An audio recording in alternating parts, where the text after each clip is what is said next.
All right, so thank you all for being here tonight in what is another big step in the development of the Ulster County Midtown Linear Park. I want to thank County Executive Mike Hine for his leadership and envisioning this transformative project. It connects the Midtown neighborhood to critical services, such as the city's only grocery store, health clinics, public transit, government buildings, and major employers. It has already begun to transform a blighted corridor, which has the location of violent crime and even homicides, into a safer and convenient place for walking, biking, jogging, and other healthy activities.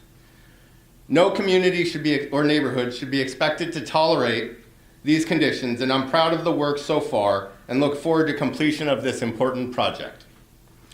First, I want to thank the Mayor and Common Council and the Kingston Land Trust for partnering with this important project and agreeing to take on the long-term maintenance once the trail is complete. I also want to thank the Ulster County legislators in attendance, Kathy Nolan and Brian Waltman, for advancing this project and seeing how important this type of investment is. I also want to thank the staff, Tom Jackson and the amazing staff of our Department of Public Works for the work that they've already done on the yet-to-be-completed project. And I'd also like to thank our Planning Director, Dennis Doyle, Deputy Director, Chris White, Assistant Deputy County Executive, Tim Wiedemann, and all of the other staff for managing the project and organizing today's meeting. With that, I want to invite Mayor Steve Noble up to say a few words. Thanks, Mark. Appreciate it, and I'm really excited to be able to be at my first official public meeting here at the Restorative Justice Center. And so it's really great to be able to have a meeting like this in Midtown, which we haven't really been able to do before in this area. So thank you, and thanks, Kim, for hosting us. As Mark said before, this has been is a tremendous asset for our community here. One of the things that you can notice if you drive by any of the cross streets already, the County Executive and I had a chance to walk on this before he left office, and within 10 minutes we passed 5 people in the middle of the day on a Tuesday walking on this yet to be even finished trail. And for me, what that means is that clearly the need was there. Clearly there are people in our community that want to be able to walk, they want to be able to bike, they want to be able to get in these non-motorized areas for themselves, for their families, and they want these direct connections to all of our community's resources. And this project fits so perfectly with the overall concept of the Kingston Green Line, with the work that we're about to start here on the Broadway corridor, with the other trails that both the county are working on and the city is working on. We are literally stitching together an entirely new transportation network. And if it wasn't for the county's leadership, this section of our infrastructure would still be in total disarray as a dumping ground. And until the county stepped up and cleaned it up and worked, we would be missing a key link in our community. And so I just am excited to be able to work with all of you to bring this to fruition. And I'm really excited to be able to help maintain and manage this project once it's done, and be able to stitch it right into our urban network and fabric of our community. So again, thank you all for coming, and I really look forward to working with the county on the project. So thanks, Chris.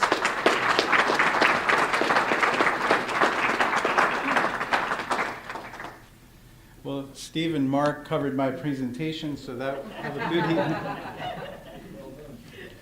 Yeah, well done. Okay.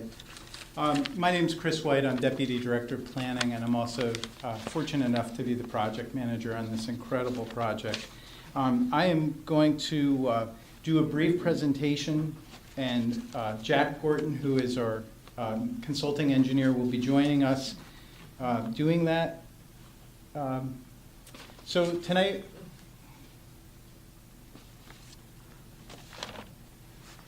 So Tonight we're going to talk a little bit about the project background. Most of you here are well steeped in that. Some of you may be new to this, so I'm going to just give a little bit of a background.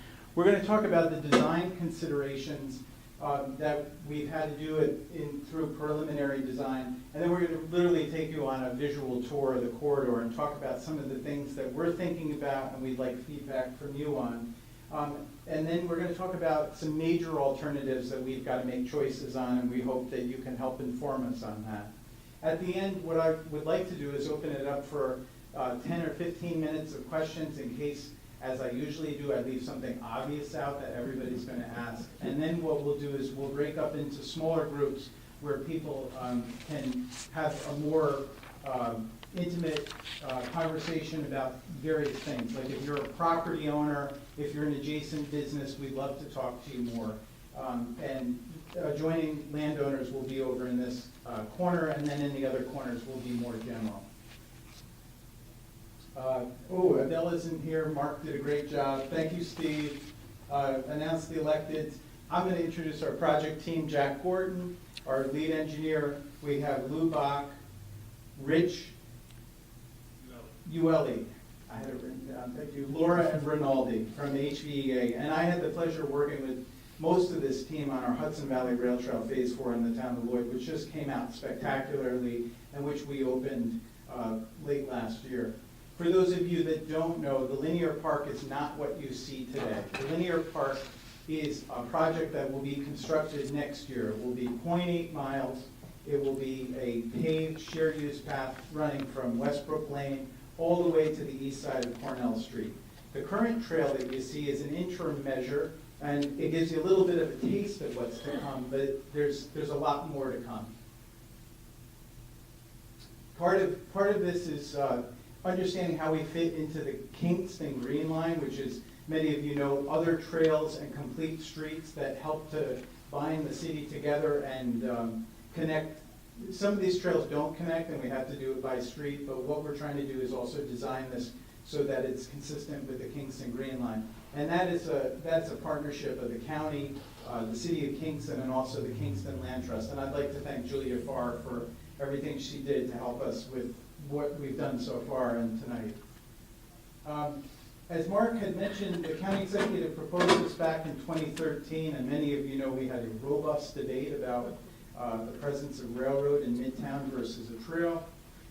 In December of 2015, the county legislature unanimously passed a resolution that set up a segmented rail and trail plan, and it said this area in Midtown was most valuable as a trail only. So once we had that resolution, we went looking for money.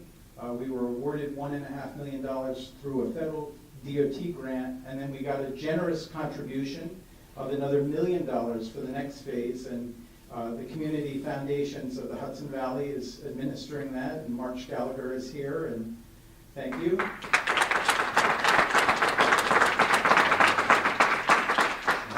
And very generous donors who I think want to be anonymous at this point.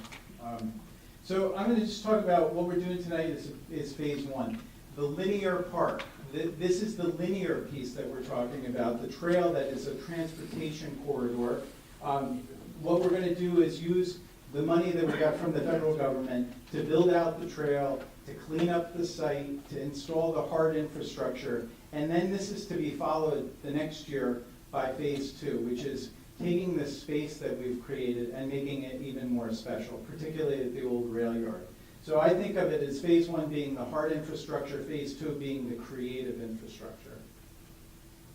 Mark went through this. We all know that this trail is getting used already. It's perfectly located in an area where you really couldn't get to Kingston Plaza without a car in any manner that was safe or enjoyable. And it also provides much needed recreational facility for people that don't have parks in their area. Most of the parks are not around Midtown. I love this photo. Is Tom Pope here? So the top left is a group that Tom Pope does where he teaches kids to bike. And you now have to put them in a car and take them where, Tom? Out to Hurley. Hurley Rail Trail. So we're going to build a rail trail within a few blocks of the YMCA. So these kids don't have to go out of the city of Kingston to learn how to bike in a safe location. And again, we think that from what we've seen already, every type of use, dog walking, older people, little kids running around, and lots of bicyclists. So I want to give a little history. This is what the rail yard between Cornell Street and O'Neill Street looked like in 2013 when I started walking the corridor. It's probably not what you want to live or next to or have a business next to.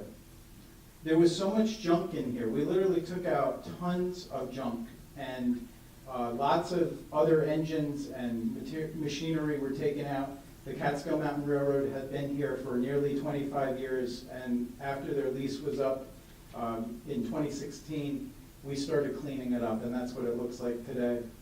What's really cool about this area is that not only do we have the width for a trail, but since we have 8/10 of an acre, this is where we can do some of that creative stuff, a playground, whatever the communities want. And what we plan to do is a series of charrettes later on, perhaps next year, where we start to, once we figure out our footprint, and you'll see we have a question on that, we'll figure out what we fill this in with. By the way, these walls would be incredible for murals, I just have to say. And this is what, we could make this look like. It's really, we're only limited by our imagination. We have a good deal of funding, we have a little piece of property, we could do this and make it just a world-class facility. This is what the corridor looked like when I started walking it. Many of you probably recognize that mattress because it was there for many years. And our DPW did a great job of going in and not only getting rid of the mattresses, but putting a nice fence here so that we didn't get generous gifts continuing on the corridor. We had all types of dilapidated fences, overgrown, garbage, rail ties, people living under the bridge. But the photo that I really keep coming back to is this one. Even when it was overgrown and there are mattresses and people are shooting drugs under the tunnels, people knew this was the most direct route to Kingston Plaza, and they were using it. There was this well-tread path right down the tracks. So what we've done in the interim is we've made that path a little better, more than a little better, but we're not done. So our schedule going forward, right now we're in preliminary design. We haven't figured this all out. We're going to take your input. We'd like to figure out how to make this better than we have it right now.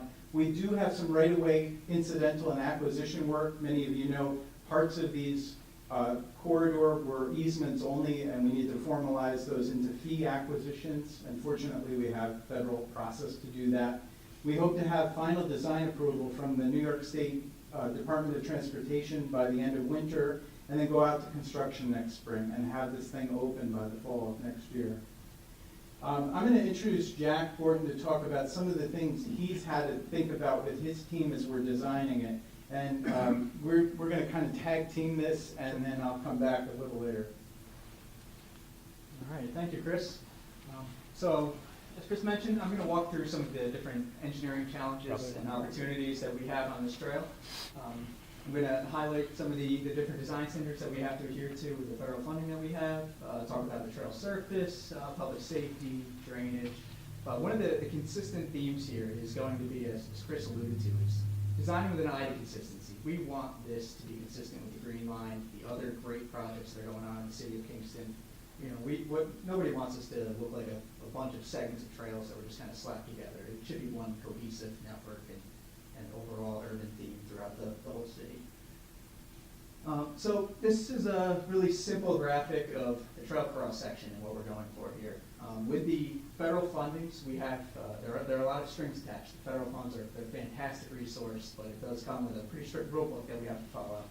And one of those is designing with a consistency with the nationally recognized standards, the AASHTO Bike Manual, New York State DOT Highway Design Manual, and ADA Accessibility Guidelines. And these requirements mandate a stable, flat, gently graded, gently sloped trail that's going to last for 20 years with minimal maintenance. So in order to do that and achieve that 20-year design life, we do have to remove the tracks and the ties. I know there's been some concern about removing the ties and tracks, but We have long-term longevity concerns if we don't do that. So we're gonna build a pretty beefy section here. We'll remove the tracks and the ties, install a minimum of 6 inches of a granular sub-base material to get some structure under the trail, and then 4 inches of asphalt. And 4 inches of asphalt is great. A lot of people aren't doing that. They're using 2 inches, but Ulster County has been very consistent with installing a thicker section that's gonna hold up to the abuse for a much longer period of time. Most trails are 10 feet wide in width, and that's the minimum criteria. 10 feet is pretty comfortable, but when you have a lot of people crossing each other, it does get a little tight. So we recommended a wider section here, 12-foot trail, which does fit through the whole corridor. And that's going to give everybody a lot more breathing room, have a little more comfort with the high usage that we're anticipating this project to have. Adjacent to the trail, there are requirements for a 2 to 5 foot gentle shoulder in case anybody does run off the trail. These will be grass. And then we have a variety of different sections outside of the trail. This picture is one of the, what we call a cut section, where we have steep slopes adjacent to the trail. We also have flatter areas, so how we handle the shoulders is going to vary from segment to segment. One of the harder design challenges that we have to overcome that most people won't even notice is handling stormwater and runoff. One of the great things about these railroads for trails is they're flat. It makes a fantastic trail surface, but that is not so great for stormwater. Water needs a place to go and not collect and deteriorate the trail. So that's going to be a major hurdle for us to get over. Another primary focal point for us is going to be addressing the 4 street crossings that we have in this corridor. This is a unique corridor. A lot of trails have 1, maybe 2 major crossings. We have 3, all within 1,200 feet of each other. And that's the uniqueness of this urban downtown trail that we have here. And we're essentially telling people it's safe to cross these streets at these locations where they're not crossing now. So the primary goal and focus is to actually highlight the importance of that, get motorists' attention to the crossing. New York State DOT recently released what they call a standard mid-block crossing treatment package. It's basically, for the most part, it's high visibility crosswalks painted on the road, signage, and ADA curb ramps. So we're going to, at a bare minimum, put that treatment in at all 4 crossings, but we are looking at actually enhancing that even further and introducing some traffic calming measures at some of the more higher speed and heavily trafficked roadways. This picture is in Fishkill, right down the road from our office in Beacon. Fishkill put in, they call these curb extensions, and what this does is it's actually next to the roadway down, which slows people down because you have a more narrow feel. It doesn't feel like a free-for-all or a highway. And it shortens the crosswalk distance so that people are in the road for the minimal amount of time. And it also gets you out around the parking. So if there are people parked here, you have an open sight line to the road. And that's very key, especially some of the crossings that we have here. There are people right now parked right through the crosswalks. So we're going to have to physically force the cars out and prohibit parking to maximize the safety. So now, as Chris mentioned, we're literally going to walk through the trail. We're going to go from the eastern end at Cornell Street all the way 8.8 miles west to Westbrook Avenue.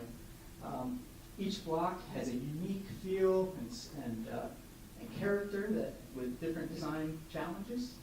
On the easternmost portion, we are fortunate to have a public parking lot right here that the city owns on the eastern side of Cornell Street.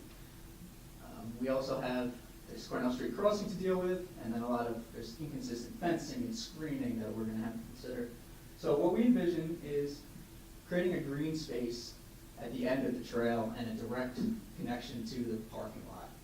We don't want to just start this trail in the middle of the city. We want a true terminus and a trailhead at the end.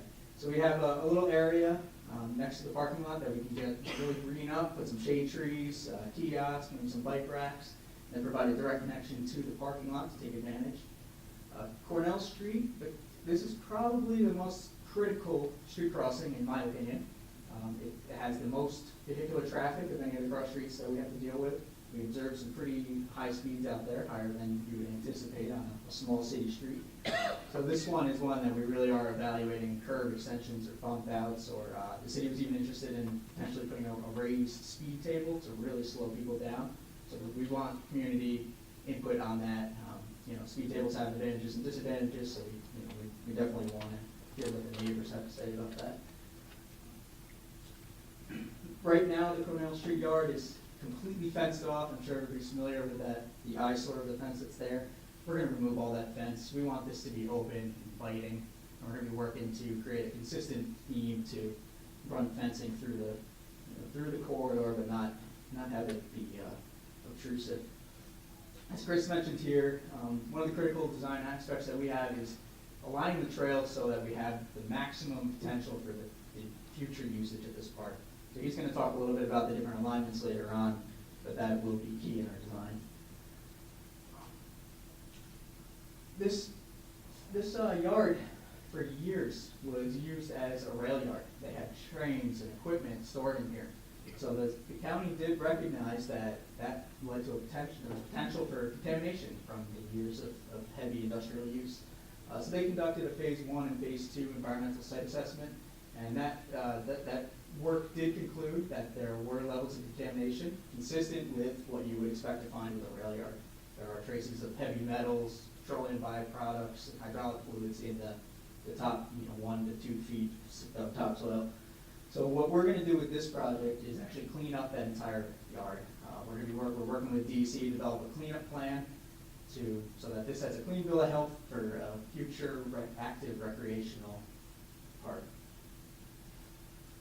Once we kind of get out of that area, we encounter O'Neill Street. O'Neill Street has a different set of challenges. Right now, there's just an expansive amount of asphalt. There's no trail definition. There's no real limits to where the county owns and what is adjoining property owners. So the main thing we're going to focus on here is trying to break that asphalt up, really define an edge, create a corridor there. We also have Boyce's Dairy, which is going to be a challenge.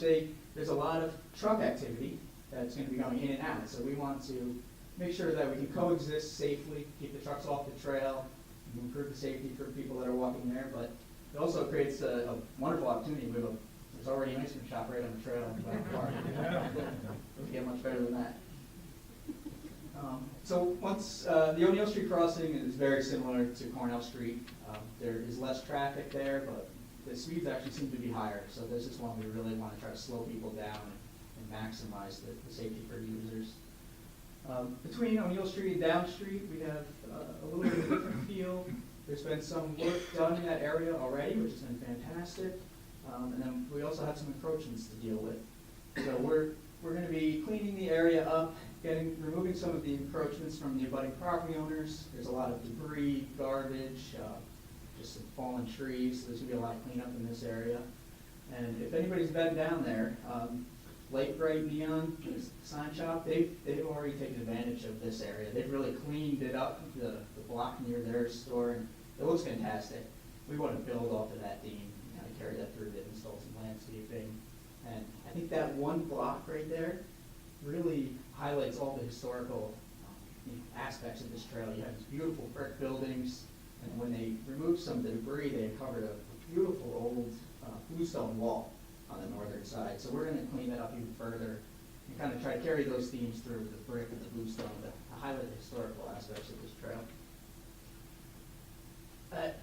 Down Street, this crossing has the least amount of traffic. I think but it still needs attention. We do have some drainage issues that we have to overcome here. The old city system is pretty clogged and it's old, it's outdated. So we're going to augment that system, clean it, install some new infrastructure, and make sure this crossing is safe for years to come. And then once we leave Down Street, we get into the area where the county has already done their improvements.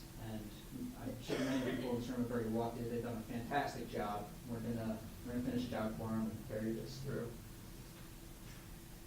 But leaving Down Street, this is where we start to transition out of the urban feel and enter a much more rural, rustic feel. The trail has actually been depressed from abutting properties, and this is where we really encounter the first residential area. We have a lot of different residents that are directly abut the trail, so evaluating how we're going to coexist with the property owners and not installing lighting that's intrusive to them. The last thing we want to do is shine a light directly into their living room. So we'll be working with all the property owners to make sure that we provide adequate screening, fencing, and and kind of evaluating that on a case-by-case basis. We do have some utilities that run along the trail. We actually have overhead utilities, communication and power that run the entire corridor. But from down street westward, we also have an underground gas line that we contend with. We don't anticipate any conflicts, but if something does come up during the design or construction phase, we'll have to work with the utility owners to get rid of the conflict. So this section of the trail, we start to enter that, what we call a cut section, that has some drainage issues that we have to overcome. We're going to put a lot of thought into how we can adequately convey stormwater. We do have these side slopes, which are going to present a pretty unique opportunity for landscaping, wildflowers, community gardens, pollinators. So we're going to do what we can with this project, but again, like Chris said, we're pretty much going to lay the groundwork for future enhancements. So the county is definitely going to be working with groups in the future to further enhance these side slopes. There's a lot of fencing in this area. There's pretty much fencing that runs along the top of this entire cut section, and none of it is consistent. It's half of it's dilapidated. There's 4-foot sections or segments with slats. There's 6-foot stuff. So we're going to be evaluating every fence and either removing it if it's not necessary or replacing it with something consistent and more attractive. And again, we're going to work with property owners to install either fencing or vegetative screening if they don't necessarily want fencing. So that'll be a case-by-case basis. Once we get to Elmendorf Street, we encounter this historic bridge crossing. It's actually an old stone bridge. We do understand there have been some safety concerns in this area. I think just the improvements the county has made alone have gone a long way to cleaning this up. But we're going to install even more enhancements. We're evaluating lighting for under the tunnel so that there aren't any shadows or blind spots. We're also going to have to run some kind of fence or guide rail off the bridge a little bit to eliminate any kind of hidden areas where people can hide and keep everybody on the trail.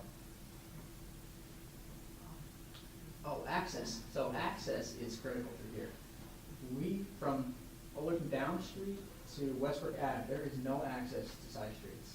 And that's a concern to everybody. So we are talking about installing staircase at Elmendorf and Albany Ave to provide direct access. We originally thought about just installing one staircase, and we were trying to decide which street made more sense. But after talking to a lot of the groups, it seemed that there was a need for both. So the thought process right now is stairs at both crossings, but we certainly want input from the groups, especially on which quadrants make the most sense for the stairs. Between Elmendorf and Albany Ave, we have that cut section. It's even deeper through here, so we have those same design challenges with the drainage and access. Lighting is going to be critical through here to really make an inviting, safe feeling trail. Again, we have similar challenges with fencing.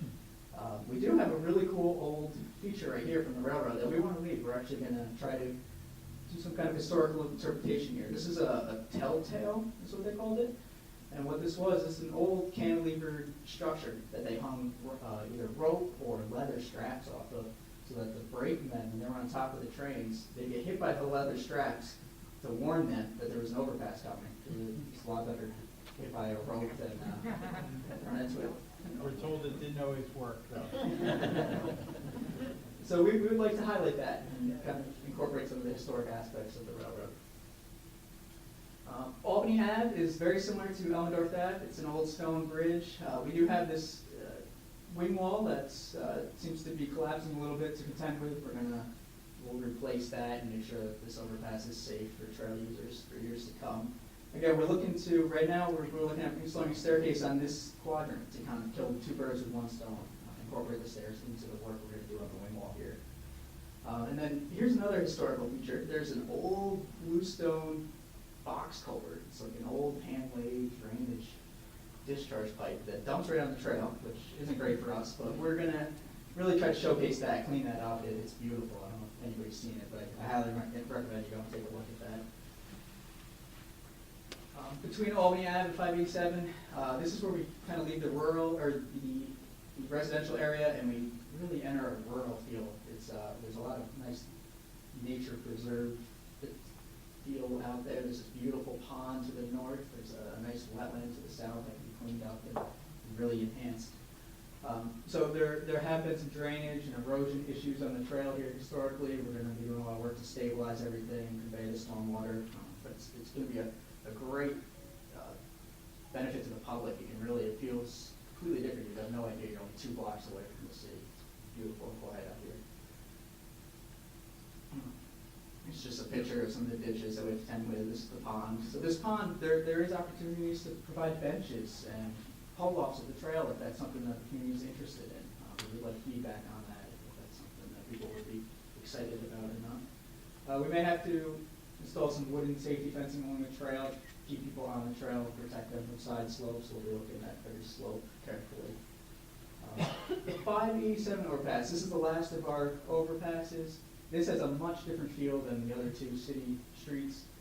This is a very wide, expansive crossing. It's already fairly well lit just due to the size, but we're going to further enhance the lighting in here. We do want to eliminate some of these shadows and blind spots in here and have a clear line of sight through the entire overpass. Leaving 587, we enter into the more commercial district at the Kingston Plaza. There is a railroad that occupies the northern end of the track right here. They do have a permit to store trains there. So we are evaluating different alternatives, one to coexist with the rail, one to remove the rail and have the trail run right down the center line of the track. So Chris is going to talk a little bit more about that in a minute. But then we have this, again, this expansive amount of pavement to contend with. So what we really want to do here is again, create a defined edge and green space for the trail. It's kind of the county has already started to do that with the guide rail here. We want to actually push the curb line further in, create a little green space here, and really clean this up, augment the area, and create a more of a pocket park urban feel through here. Westbrook Lane, this is our last street crossing.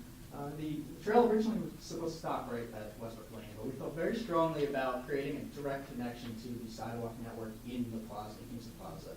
We recognize that a lot of people in Midtown use this plaza for shopping, for the major bus hubs that are there, so we do feel it's critical to actually cross Westbrook Lane and cross to the existing sidewalk network that's here.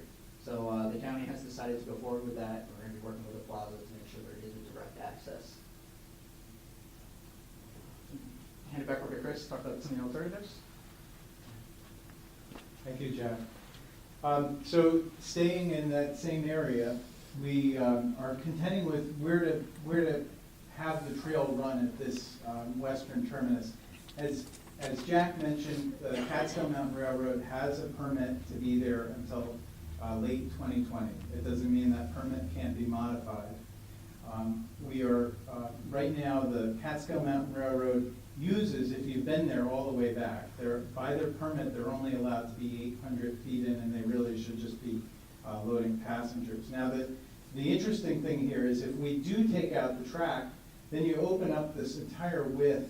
You would keep the trail on the northern part, and you can see the boundary is right on the baseball field in the parking lot for Kingston Plaza. So we would continue to hug that northern boundary and then just green that up. Shade trees, boulders, perhaps picnic benches, so all of the people that work here and here can come out and have lunch in a beautiful place. We want to make this inviting, so if you come through here, you look at it and you say, I think I want to go down there, I may not even know. And so we want to welcome people down here. By doing that, we effectively save having to put 800 feet of fence in between the rail and trail, which would otherwise be necessary. And you also have much better sight lines when you get down here. With the train there, you really can't see somebody coming out, particularly on a bike. Now, if the railroad was to remain, we would firstly get these trains out of here so that those sight lines by the bridge, which are even more critical, are open so that there's not a public safety issue there. We really are trying to minimize where people can conceal themselves. We've been working with the Kingston Police on crime prevention through environmental design to make sure that these spaces are both enjoyable and safe. So again, the access points, they're great, but they're a challenge in terms of concealment, and we're going to have to balance those. Again, we can make this work. Many of you know that the entrance to Erin Court is really wide, completely undefined, no crosswalk whatsoever. So we're gonna pinch that so that you have 2 lanes of traffic, you know where the pedestrians are gonna be, and you know where the cars should be. There's no lane delineation, nothing. And we're gonna take out some of the asphalt there and replace it with landscaping. There is no landscaping at all in this area. You have old, wild tree lines, and then it's asphalt desert. One last point on this. If the railroad was to remain, I think one of the critical things is we've been asking them for years whether or not they can get a long-term agreement to utilize the space in Kingston Plaza. And we have heard recently that the plaza owner is working with them on a possible relocation of their platform down to near Mac Fitness at the western edge of the plaza. So we'll see how that goes. Lighting, these are the lights you see just in the little bit of the area that we opened. They're effective. They've lit this thing up quite a bit. They're not permanent, so I'm sorry if you live near here and have had to suffer with some of the safety lighting, but it has made it a lot safer. What we like to do is, again, find something that's appropriately located, an appropriate height, a nice design, energy efficient, and that does the job. So some of the lighting you see around there, this is actually in the parking lot outside. It's an LED light that's full cutoff. That would be something we'd be looking for, so we're not sending glare into neighbors, and also just sharing superfluous light with the sky. This is on Broadway, and this is in front of UPAC. That's kind of that more historic look that we could also go for. And then this is from the credit union down in Highland, and they have like a bell shape.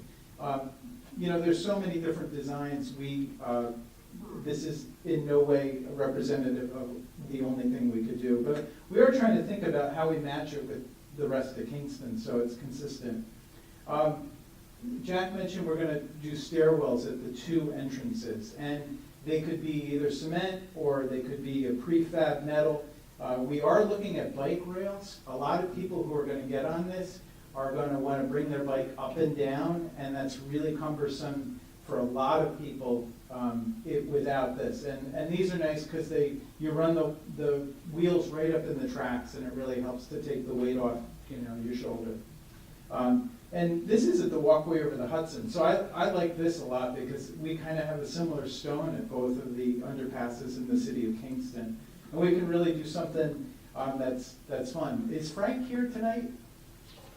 There was a fellow, Frank, out there I saw the other day, and he saw me taking pictures of lights and guy wires and weird stuff like culverts, and he said, you guys need to do something there. He's like, I keep sliding down the bank, and I hurt myself the other day.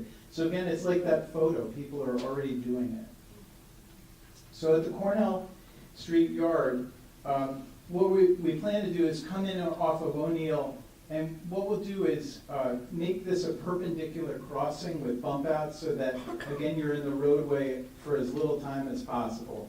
And there will be something telling cyclists, slow down. That little jog is to say, slow down, you're coming to a dangerous intersection. What we're thinking with this scenario is we bring it to the south side of the facility. This is Wonderly's here, and we were out there the other day and we were looking. There's a line of telephone poles on the south side too, and we had always thought we'd put it up here, and then we thought, we could pinch this in by the telephone lines, and then you leave the more open space for those other park elements like playgrounds that tend to go up. You probably don't want those below a power line. That second scenario would look like this, and it would require us to install a fence along the art fabricators. They have an old, like a rail platform, and the comments that we had were, would your kids jump on that and play on that? And everybody was like, yeah, everybody's kids would be on top of that. So that's less of a concern if you go back to that, and then we could deal with it, with fencing in the future phase. We're going to do about 10 to 15 minutes of questions and then break up into areas, but I want to let you know that if you go to the Ulster County Planning site and the linear park, this will be posted by Friday. We also have the draft design report that we've submitted to the DOT, and it has contact information. So if you don't think of something tonight and you're out there walking it next week and you think, you know, this would be really fabulous if they did X, please shoot us a line at the planning department. This is my number. You can also call me. And what I'd like to do is just open it up for questions if we could. If you're an adjoining landowner and have a specific